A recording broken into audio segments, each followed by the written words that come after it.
5 years after Jessica publicly humiliated me at our college graduation by announcing her engagement to Michael right in front of me.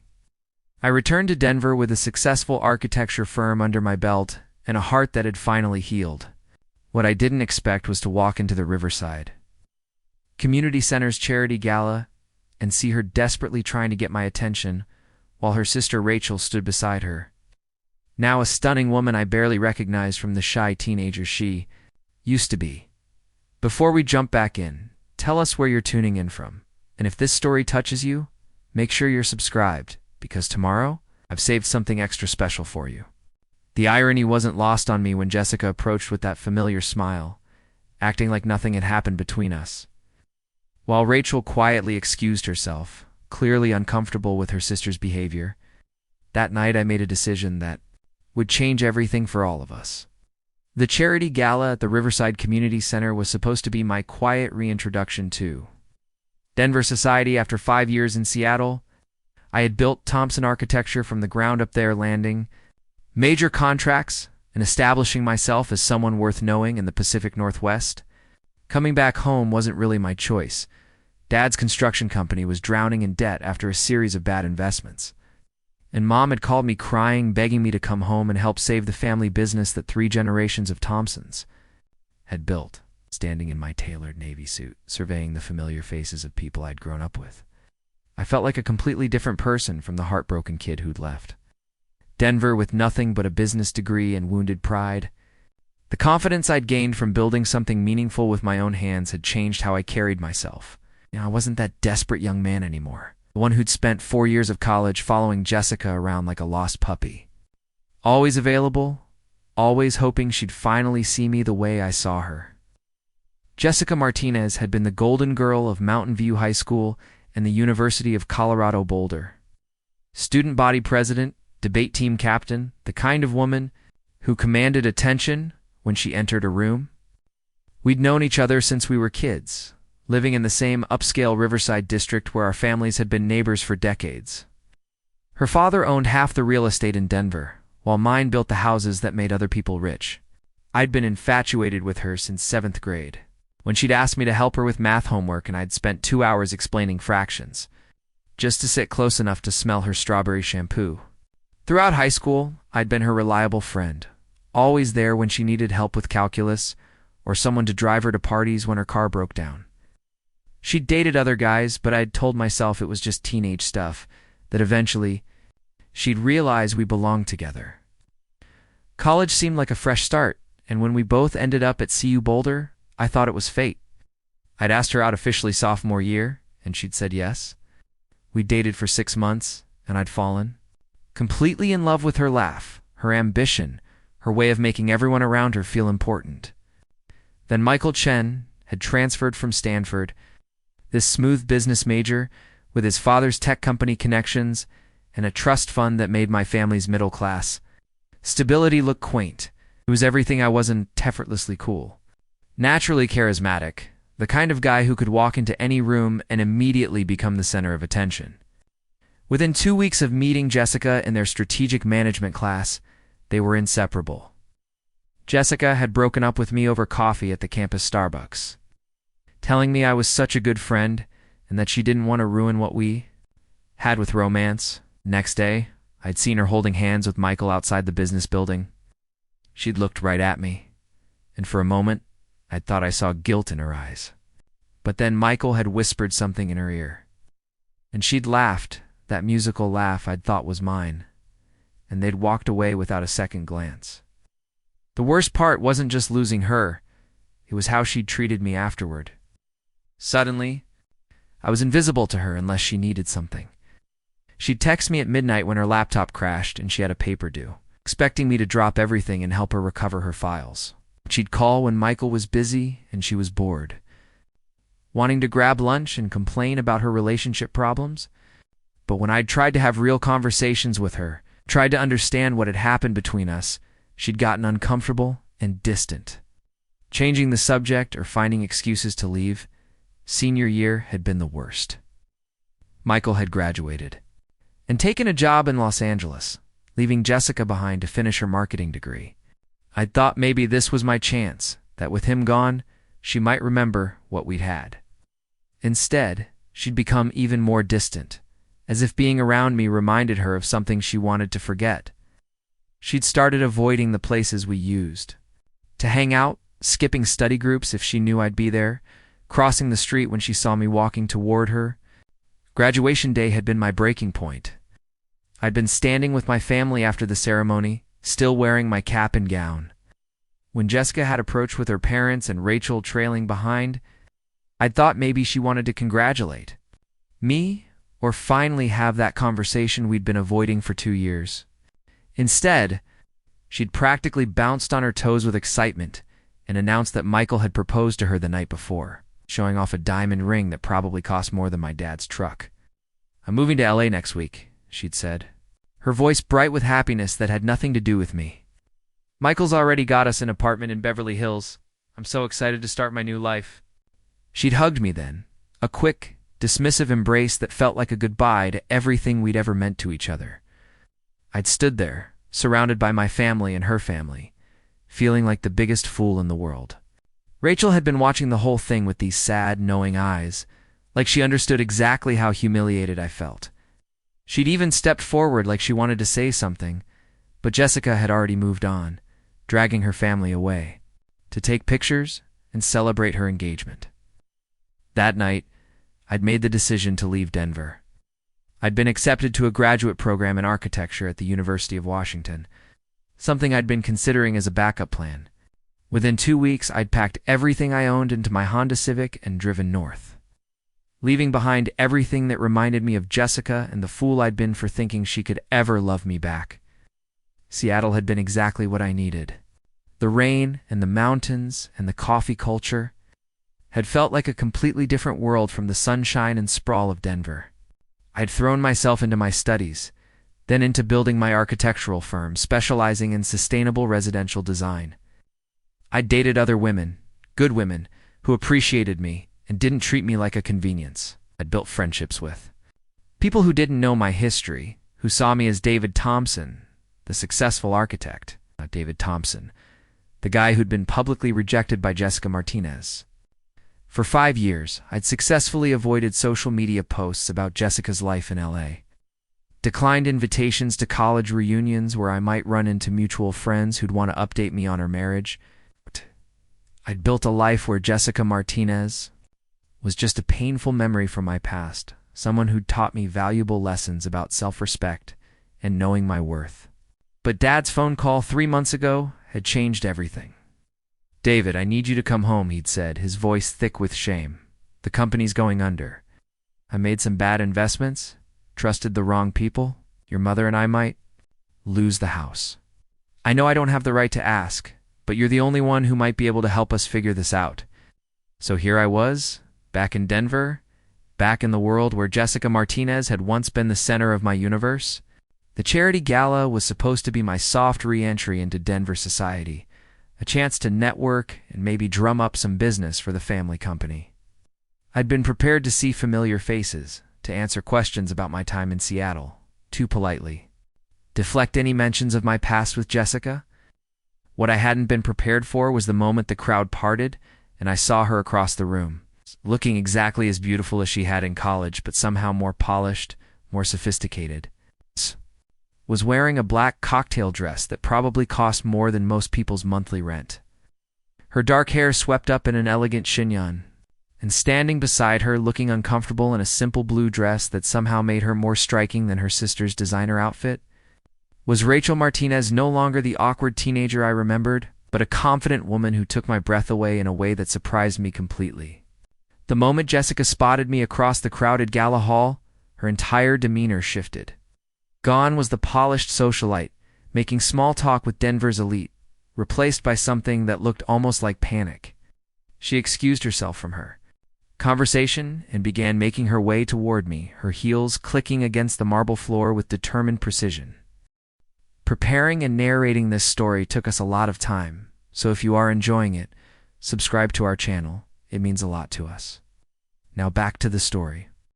Rachel, I noticed, seemed to shrink back slightly, as if she knew what was coming and wanted no part of it. Jessica's voice carried that same musical quality I remembered, but now it sounded forced, overly bright. "My God, I can't believe you're here. When did you get back to town?" She reached for a hug. But something in my posture must have warned her off because she stopped just short, her arms awkwardly half-raised before dropping to her sides. "Jessica," I replied coolly, offering a polite nod. "I moved back a few months ago. Family business." I deliberately kept my answer brief, not wanting to give her any opening to dig into my personal life. "Family business, right, of course," she said, her laugh a little too loud. "I heard Thompson Construction was expanding. That's so exciting for your dad." The lie came so easily to her that I almost admired it. Everyone in Denver's business circles knew my father's company was struggling. It wasn't exactly a secret. When you had to let go of half your workforce. Rachel stepped forward then, and I got my first real look at her up close. Where Jessica was all sharp angles and calculated perfection, Rachel had this natural warmth that seemed to radiate from. Her smile was genuine when she extended her hand to me. "Hi, David," she said softly. "It's been a long time. I'm glad you're doing well." There was something in her eyes, a kindness that I didn't remember from our brief interactions in high school. Back then, she'd just been Jessica's little sister, 3 years younger, and always in the background. "Rachel," I said, taking her hand and feeling surprised by the small shock of electricity that seemed to pass between us. "You look wonderful. I heard you're working at Denver Children's Hospital now." Her face lit up with genuine pride. "Pediatric ICU, it's challenging, but incredibly rewarding. I love what I do." The passion in her voice was unmistakable, and I found myself genuinely interested in hearing more. Jessica clearly didn't appreciate being sidelined in the conversation. "Rachel's always been the do-gooder of the family," she said with a laugh that didn't quite reach her eyes. "Meanwhile, I've been building my brand in LA. I have my own boutique marketing firm now, specializing in luxury lifestyle brands. You should see my client roster. It's absolutely incredible." I nodded politely, but didn't ask for details. Old David would have asked follow-up questions, would have shown enthusiasm for her achievements even if it killed him inside. This David just waited for her to finish talking. The silence stretched awkwardly until Jessica filled it with nervous chatter. "You know, I was just telling Rachel the other day that I wondered what had happened to you. You just disappeared after graduation. No one seemed to know where you'd gone." "Seattle," I said simply. "Right, Seattle. That must have been quite an adventure. Are you planning to stay in Denver now? Or is this just temporary?" Her questions felt like fishing expeditions, as if she was trying to gauge something but wasn't quite sure what. "That depends on how things go with the family business," I replied, which was true enough. If I could turn Thompson Construction around, I might stay. If not, I'd probably sell what was left and return to the Pacific Northwest. Rachel was watching this exchange with growing discomfort, and finally she spoke up. "Jessica, maybe we should let David enjoy the party. I'm sure he has people he wants to catch up with." But Jessica wasn't ready to let me go. "Actually, David, I was hoping we could talk. Privately, there are some things I've been wanting to say to you for a long time." The request hung in the air between us, loaded with implications I wasn't sure I wanted to explore. The old David would have jumped at the chance, would have seen it as an opportunity for closure, or maybe even reconciliation.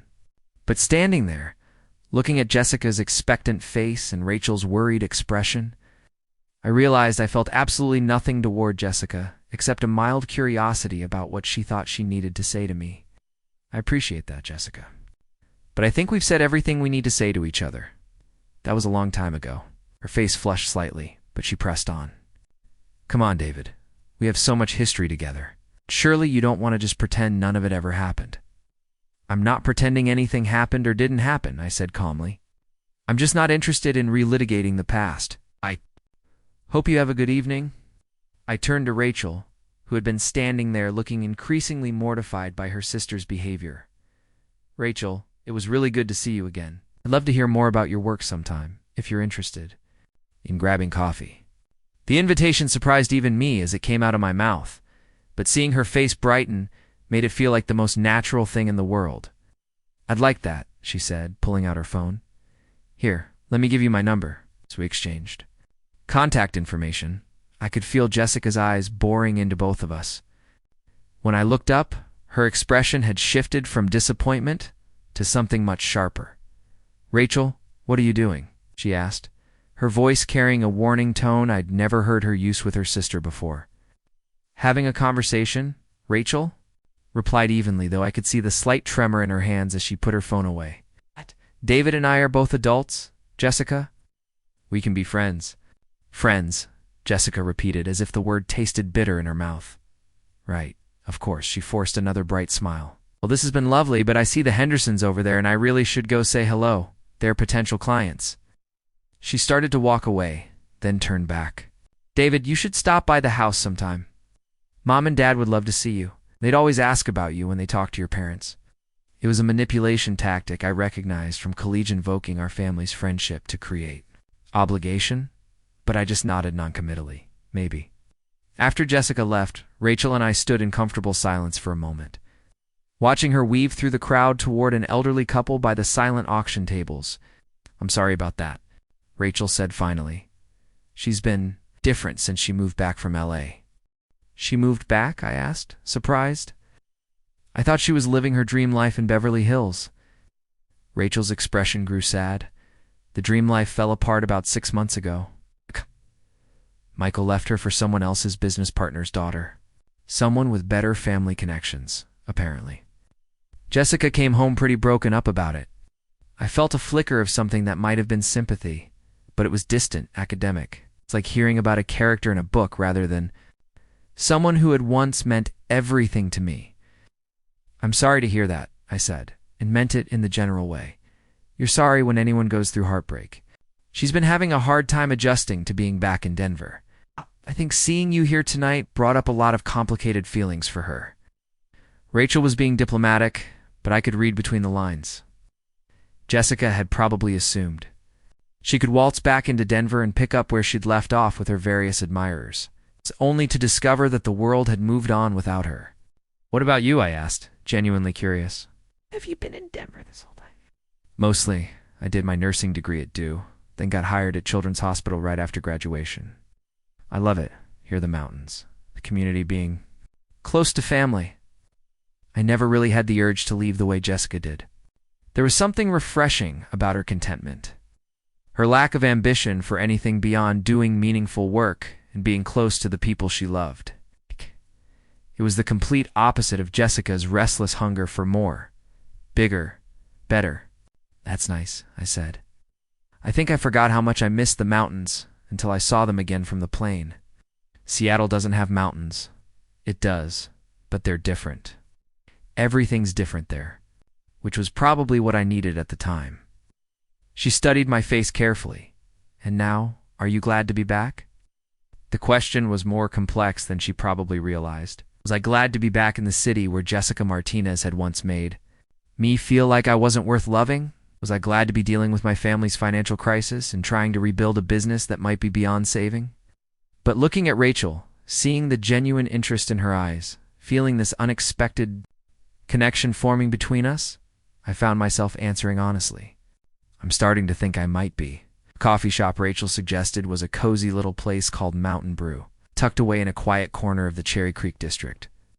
It was the kind of establishment that felt more like someone's living room than a business, with mismatched furniture and local artwork covering the walls.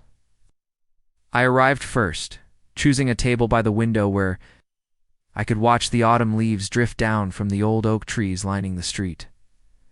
When Rachel walked, 10 minutes later, she looked completely different from the polished woman I'd seen at the gala. Her hair was pulled back in a simple ponytail. She wore jeans and a soft green sweater, and there was something infinitely more appealing about this version of her. She spotted me immediately and smiled, that same genuine warmth I'd noticed before. "Sorry I'm a few minutes late," she said, sliding into the chair across from me. I had to stay longer at the hospital than expected. One of my patients was having a rough night. "Everything okay?" I found myself genuinely concerned, not just making polite conversation. "She'll be fine. 8-year-old with pneumonia, but she's responding well to treatment." Her parents were scared, though, so I stayed to answer their questions and make sure they felt comfortable before I left. She paused to order a chai latte from the server who'd appeared at our table. It's part of the job that doesn't get talked about much, being a counselor and emotional support system, not just a medical professional. I watched her face as she talked about her work, noting the way her eyes lit up with passion and purpose. It was striking how different she was from Jessica, who had always talked about her career in terms of achievements and accolades rather than the actual impact of what she did. That sounds incredibly fulfilling, I said, and exhausting. She laughed, a sound that was lighter and more natural than Jessica's carefully modulated laughter. Both, definitely. But I can't imagine doing anything else. What about you? Architecture must be satisfying in a different way, creating something permanent, something that will outlast you. It can be, I admitted. There's something deeply satisfying about seeing a building go from concept to reality, knowing that families will make memories there for decades. In Seattle, I specialized in sustainable residential design, trying to create homes that worked with the environment rather than against it.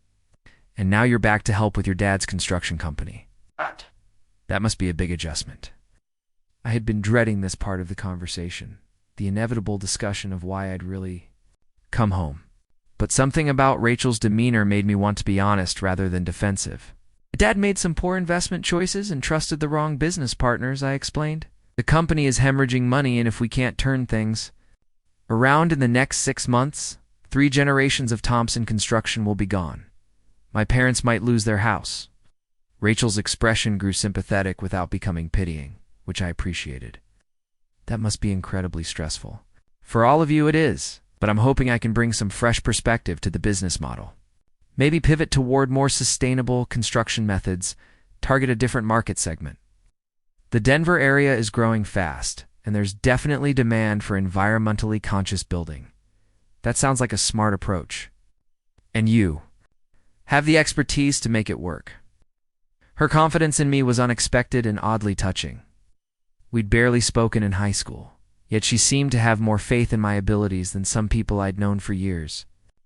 Our conversation flowed easily from there, covering everything from her experiences in nursing school to my adventures learning to navigate Seattle's coffee culture.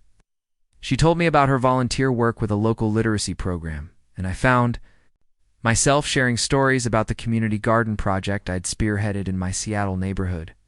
We discovered we both loved hiking, both preferred books to television, and both had complicated relationships with our hometown that made coming back feel like putting on clothes that didn't quite fit anymore. It wasn't until we'd been talking for over 2 hours that Jessica's name came up again. Can I ask you something? Rachel said, stirring the foam in her second chai latte. Feel free to tell me, it's none of my business. Go ahead. Jessica has been different since she came back from LA. More desperate, I guess. Like she's trying to prove something to everyone, including herself. But seeing her interact with you at the gala, there was something else there. Something I've never seen before. I waited for her to continue, not sure where this was leading. She's been asking about you ever since that night, wanting to know if I've seen you, if you've called, whether you seemed happy or sad. It's like she's obsessed with the idea of you, even though she spent years acting like you didn't exist. This revelation didn't surprise me as much as it probably should have. People often want what they can't have, especially when they're going through a difficult time. I imagine having Michael leave her for someone else was a pretty significant blow to her ego. Is that really what you think this is about? Her ego. I considered the question carefully. I think Jessica has always seen people in terms of what they could do for her. In college, I was useful when she needed help or comfort, but I wasn't exciting enough to hold her interest. Michael was exciting, successful, connected to the kind of life she thought she wanted. Now that he's gone and she's back in Denver, maybe I represent some kind of safety net or familiar comfort. Rachel nodded slowly. That's what I was afraid you'd say. Why afraid? She looked out the window, watching a young couple walk by with their golden retriever. Because I was hoping you might say you still had feelings for her. It would make what I'm about to tell you much easier. My stomach tightened. What are you about to tell me?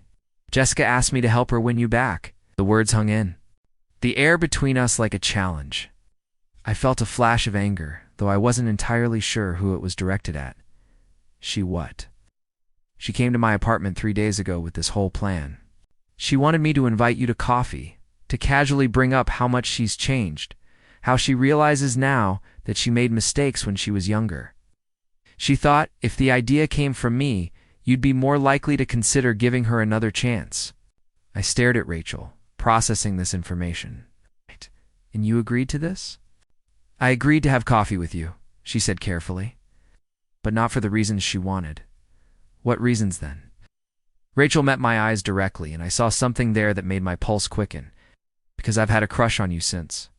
I was 15 years old, and this was the first excuse I'd ever had to spend time with you without my sister around. The admission landed like a physical impact. I sat back in my chair looking at this woman I was only just beginning to really see, trying to reconcile her words with everything I thought I knew about the Martinez family dynamics. Rachel, no, this is probably awkward, she said quickly, and I know you're dealing with a lot right now with your family's business and Jessica being back in town. But I couldn't sit there and help her manipulate you when what I really wanted was to get to know you myself. And you've had a crush on me since you were 15. A flush crept up her neck. God, that sounds so pathetic when I say it out loud. But yes. You probably don't remember this, but junior year of high school, you helped me with my car when it broke down in the school parking lot. It was raining, and you got completely soaked trying to figure out what was wrong with my alternator. It drove me home and wouldn't even let me pay for gas. I did remember that day, though I'd forgotten about it until she mentioned it. She'd seemed so young and worried, standing next to her ancient Honda Civic in the downpour. You were Jessica's little sister, I said. Of course I helped you, but you didn't have to be so kind about it. Could have just called my parents or told me to wait for Jessica to finish cheerleading practice. Instead, you treated me like I mattered, like I was worth your time and attention. Do you know how rare that was for me back then? I was beginning to understand something about Rachel that I'd completely missed in high school. She'd grown up in Jessica's shadow, the younger sister of the girl everyone noticed.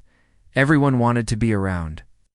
I'd been so focused on Jessica that I'd never really seen Rachel as her own person. I'm glad I could help, I said, meaning it more than she probably realized.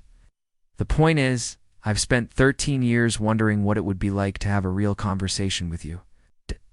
Find out if you were as genuinely decent as you seemed, or if that was just my teenage imagination romanticizing a moment of kindness. And what's the verdict? She smiled, but there was vulnerability in it that made my chest tighten. You're better than I imagined, which makes this whole situation with Jessica even more complicated. I reached across the table and took her hand, feeling that same electric shock I'd experienced at the gala. Rachel, I need you to know something. Whatever feelings I had for Jessica died a long time ago. Coming back to Denver, seeing her again, it's like looking at a photograph of someone I used to know. There's recognition, but no emotional connection. Really? Really? But what I'm feeling right now, sitting here with you, talking about everything and nothing, this is real. This is present tense, not past tense. Her smile transformed her entire face. I realized that somewhere in the span of our 2-hour conversation, something fundamental had shifted. I wasn't just interested in Rachel Martinez as a distraction from her sister or a way to spite Jessica. I was genuinely drawn to her warmth, her passion for her work, her contentment with a life that prioritized meaning over status. So what do we do about Jessica? She asked. We tell her the truth, that we're interested in exploring whatever this is between us, and that it has nothing to do with her. Rachel squeezed my hand. She's not going to take that well. Probably not. But that's not our problem to solve. As we sat there, hands linked across the small table, I felt something I hadn't experienced in years, the certainty that I was exactly where I was supposed to be, with exactly the right person. The irony wasn't lost on me. I'd spent so many years fixated on Jessica that I'd completely overlooked the possibility that the right Martinez sister had been there all along. Jessica's reaction to our relationship was swift and explosive. Rachel had barely finished explaining the situation when her sister's voice rose to a pitch that could probably be heard 3 houses down the block. I was standing in the Martinez family's expansive kitchen, having been invited to what Rachel thought would be a calm family dinner. When Jessica launched into what could only be described as a complete meltdown, "Are you out of your mind?" Jessica shrieked, her perfectly manicured hands gesturing wildly. "Rachel? He was mine first. You can't just swoop in and steal him when I'm trying to work things out with him." Rachel stood her ground, though I could see her hands trembling slightly as she gripped the marble kitchen counter. "Jessica, David was never yours to begin with. You made that very clear in college when you chose Michael over him. And then you spent years treating him like he was invisible." "That was different," Jessica snapped, her dark eyes flashing with anger. "I was young and confused. People make mistakes. But David and I have history, real history. You barely even know him. I know him well enough to see that he's a good man who deserves to be with someone who actually appreciates him." Rachel shot back, showing a backbone I hadn't expected from the quiet woman I'd been getting to know. Mrs. Martinez chose that moment to walk into the kitchen, her arms full of grocery bags and her face already wearing the weary expression of someone who'd heard this argument building from the driveway. "Girls, what is all this shouting about?" "Mom, Rachel is trying to steal David from me," Jessica said, immediately switching to a wounded, victimized tone that I recognized from our college years. "She's taking advantage of a vulnerable moment in my life to manipulate him against me." Rachel's mother looked between her daughters with the exhausted patience of someone who'd been refereeing their conflicts for 30 years. "Rachel, is this true?" "Mom, David and I are dating," Rachel said calmly. "We're both adults, and we both chose this."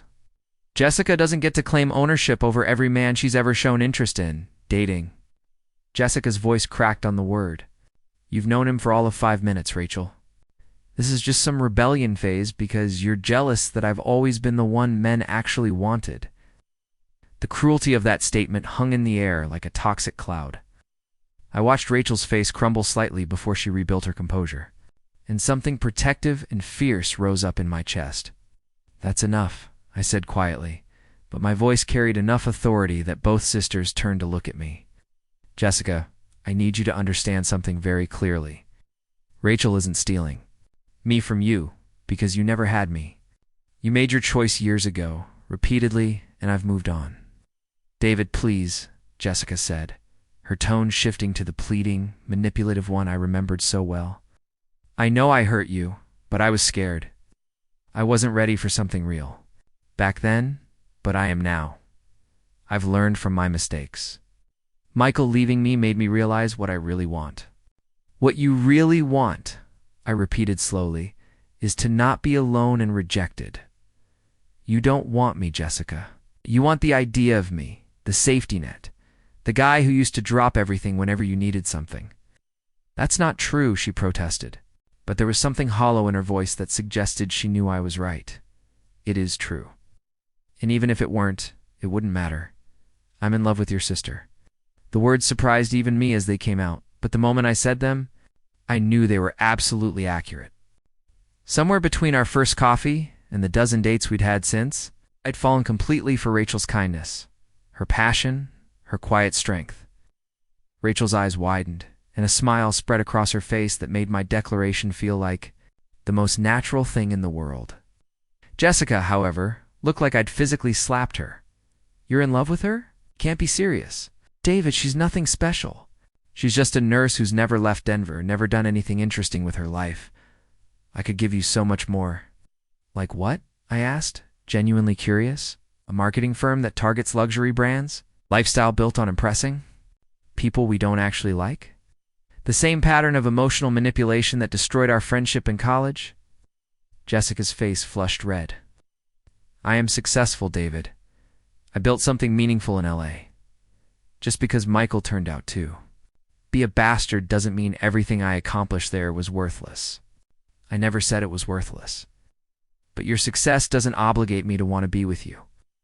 And it certainly doesn't make you more valuable as a person than Rachel." Mrs. Martinez had been listening to this exchange with growing discomfort, and finally she intervened. "Perhaps we should all take a step back and no," Jessica interrupted, her voice taking on a dangerous edge. "I want to know what Rachel did to turn you against me. Because the David I knew would never have been this cruel to me. The David you knew was a doormat, I replied honestly. He would have apologized for having feelings you didn't reciprocate and spent years making himself available for whatever scraps of attention you were willing to throw his way. But that David doesn't exist anymore. Rachel stepped closer to me, slipping her hand into mine in a gesture of solidarity that felt completely natural. Jessica, I'm sorry you're hurting, but this isn't about you. David and I have something real together, something that has nothing to do with your history with him. Something real? Jessica laughed bitterly. Rachel, you've been invisible your entire life. The only reason he's paying attention to you now is because he wants to hurt me for choosing Michael. That's not true, I said firmly. Tell her about the pediatric ICU. Tell her about the literacy program you volunteer for. Tell her about the hiking trails you've shown me that I never knew existed even though I grew up here. Rachel squeezed my hand gratefully, but I could see that Jessica's words had hit their mark. Years of being overshadowed by her more glamorous sister had left scars that didn't heal easily. Jessica, I continued, you want to know what I see? When I look at Rachel, I see someone who chose a career based on helping people rather than making money. I see someone who finds joy in simple things like watching the sunrise from the mountains or reading to kids, who are learning English as a second language. I see someone who's content with who she is instead of constantly trying to prove her worth to the world. And when I look at you, I said, turning my attention back to Jessica, I see someone who's still the same person who broke up with me over coffee and then paraded her new boyfriend around campus the next day. Someone who only wants me now, because she can't handle the idea that I might be happy without her. Jessica's composure finally cracked completely. Tears began streaming down her face, but they felt more like tears of rage than genuine sadness. Fine, she said, her voice shaking. Fine, but don't come crying to me when you realize you've made the biggest mistake of your life. Rachel will never be enough for you, David. She's not sophisticated enough, not ambitious enough, not woman enough to keep someone like you interested. The insult to Rachel was the final straw. I took a step toward Jessica, and for the first time in our entire relationship, she actually looked afraid of me. Don't ever speak about Rachel that way again, I said, my voice low and controlled. She is twice the woman you are, and if you can't see that, it's because you're too busy looking in the mirror to notice anyone else. Mrs. Martinez finally stepped in, placing herself physically between Jessica and the rest of us. Jessica Maria Martinez, that is enough. You will apologize to your sister right now? I won't, Jessica said defiantly. I won't apologize for telling the truth. And I won't stand here and watch her destroy the one good thing that might have come out of my divorce. Your divorce has nothing to do with David, Rachel said quietly.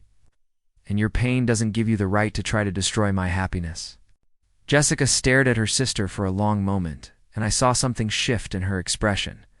For just a second, she looked genuinely surprised, as if she was seeing Rachel clearly for the first time. You really think you can make him happy? She asked, and for the first time since we'd arrived, her voice sounded almost vulnerable.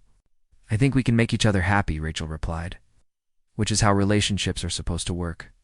Jessica was quiet for several seconds, and I thought maybe she was finally going to accept the situation with some grace. Instead, she wiped her eyes, straightened her shoulders, and fixed me with a look of pure determination. This isn't over, David, she said. You think you know what you want, but you're just rebounding from old hurt feelings. When you come to your senses and realize what you're giving up, I'll be here. Rachel started, but her sister held up a hand. No, Rachel, you got your turn to talk. Now I'm telling you both that I'm not giving up. David and I belong together, and eventually he's going to realize that. You're just a detour. With that, she grabbed her purse from the kitchen counter and stalked out of the house. Leaving the three of us standing in uncomfortable silence, Mrs. Martinez sighed deeply, looking older than she had when she'd walked in with her groceries. Rachel, honey, I'm sorry about your sister. She's been difficult since she came home. It's okay, Mom, Rachel said, though I could see the hurt in her eyes. I know she's in pain. That doesn't excuse her behavior, I said, rapping my arm around Rachel's shoulders. And it doesn't change how I feel about you. Rachel leaned into me, and I felt some of her tension ease. But as we stood there in her family's kitchen, I couldn't shake the feeling that Jessica's parting words had been more like a declaration of war than a simple refusal to accept defeat. Something told me this confrontation was just the beginning of a much larger battle. Jessica's campaign to win me back lasted exactly 3 months and became the talk of Denver's social circles. She showed up at Thompson Construction's new office, wearing designer hard hats and claiming she wanted to discuss potential marketing partnerships. She appeared at every restaurant where Rachel and I had dinner reservations, always with some convenient excuse about meeting clients or friends. She even enrolled in a continuing education course on sustainable architecture at the local community college, sitting in the front row when I guest lectured about green building practices. The breaking point came on a snowy February evening, when Rachel and I returned from a weekend skiing trip to find Jessica sitting in my apartment living room, having somehow convinced my landlord to let her in by claiming to be my fiancé with a family emergency. "How did you even get in here?" I demanded, setting down our ski gear while Rachel stood frozen in the doorway. "Mrs. Patterson downstairs has known me since high school," Jessica said casually, rising from my couch where she'd apparently been waiting for hours. "I told her we were engaged, and I needed to get some important documents for a family situation. She was happy to help." "You lied to an elderly woman to break into my apartment?" Jessica waved off my concern as if it were trivial. "I needed to talk to you without interference. You've been avoiding me for months, and enough is enough." Rachel stepped into the apartment and closed the door behind her. Her jaw set in a way I'd learned meant she was furious but trying to stay calm. "Jessica, this is breaking and entering. You could be arrested." "Don't be so dramatic, Rachel. It's not like I stole anything." Jessica turned back to me, her expression shifting to what she probably thought was seductive. "David, I've been doing a lot of thinking about us, about what we could build together. I know I made mistakes when we were younger, but I'm ready now. Really ready." "Ready for what, exactly?" I asked, genuine curiosity overriding my anger. "To be the partner you deserve, to support your business, to be the kind of woman who can match your ambition and drive. I've been learning about sustainable construction, networking with potential investors. I could help you expand Thompson Construction into something really significant." I looked at Jessica standing in my living room, perfectly put together even after hours of waiting, pitching our relationship like a business merger. Then I looked at Rachel, snowflakes still melting in her hair from our weekend in the mountains, her cheeks pink from cold and laughter, wearing a practical ski jacket that made her look more beautiful than any designer outfit ever could. "Jessica," I said slowly, "do you remember what Rachel and I did this weekend?" She blinked, clearly not expecting the question. "You went skiing, I assume?" "We volunteered at a children's winter camp for kids from low-income families. Rachel organized the whole thing through the hospital, and we spent Saturday teaching 8-year-olds how to snowplow on Sunday, helping them build snowmen. It was one of the best weekends of my life." Jessica's expression grew confused. "That's nice, I suppose. But David, think about what we could accomplish together professionally. Think about the connections I could bring to your business." "I don't want connections, Jessica. I want a partner who shares my values. Someone who thinks spending a weekend with underprivileged kids is more important than networking at some society event." "I could learn to care about those things," she said desperately. "If that's what you want, I could stop," I interrupted. "Just stop. Shouldn't have to learn to care about helping people, Jessica. Should be natural. And the fact that you see it as something you could add to your repertoire instead of something you're genuinely passionate about tells me everything I need to know." Rachel moved to stand beside me, and I felt her hand slip into mine. "David, should I call the police?" "No," I said, still looking at Jessica. "She's going to leave now, and she's not going to come back. Because she finally understands that this isn't about choosing between two women. It's about recognizing when someone truly loves you versus when they just want to own you." Jessica's face crumpled, but for the first time I saw genuine realization there instead of just wounded pride.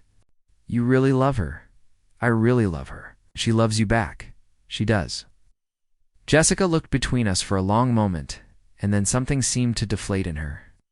She gathered her purse and coat, moving toward the door with none of her usual dramatic flair. At the threshold, she turned back one last time. "Rachel, yes, take care of him. He's better than I deserve. And with that, Jessica Martinez walked out of my apartment, and finally, out of my life for good. 2 years later, Rachel and I were married in a small ceremony at the Denver Botanic Gardens, surrounded by family, friends, and about 20 kids. From the literacy program Rachel had been volunteering with for years. Jessica sent a wedding gift, a beautiful set of hand-blown glasses from a local artist along with a card that simply said, "Wishing you both every happiness." Thompson Construction had not only survived but thrived, specializing in sustainable, affordable housing that was gaining recognition throughout Colorado.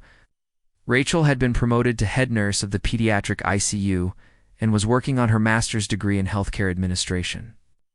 We bought a small house in the Highlands neighborhood, with a view of the mountains and a garden where Rachel grew vegetables for the local food bank.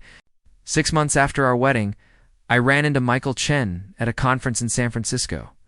He looked older, more tired, and when he mentioned that his second marriage had recently ended in divorce, I felt nothing but mild sympathy for someone whose life seemed to be a series of calculated moves that never quite paid off the way he expected. "I heard Jessica's doing well," he said awkwardly, clearly trying to make conversation. "Someone told me she opened an art gallery in Santa Fe." "That's good," I replied honestly. "I hope she's happy." I meant it. The anger and hurt I'd carried for so long had transformed into something like gratitude. If Jessica hadn't chosen Michael over me all those years ago, she hadn't spent years treating me like an afterthought, I might never have been emotionally available when Rachel finally worked up the courage to ask me to coffee. Sometimes the best thing that can happen to you is not getting what you thought you wanted. Sometimes you have to lose your first choice to discover your best choice was right there all along, waiting patiently for you to notice her. Rachel was waiting at the airport when I returned from San Francisco, holding a sign that said "Welcome Home, Mr. Thompson," in crayon letters that her literacy students had helped her make. As I kissed her hello in the crowded terminal, surrounded by the chaos of travelers and announcements, I realized that this was what happiness looked like.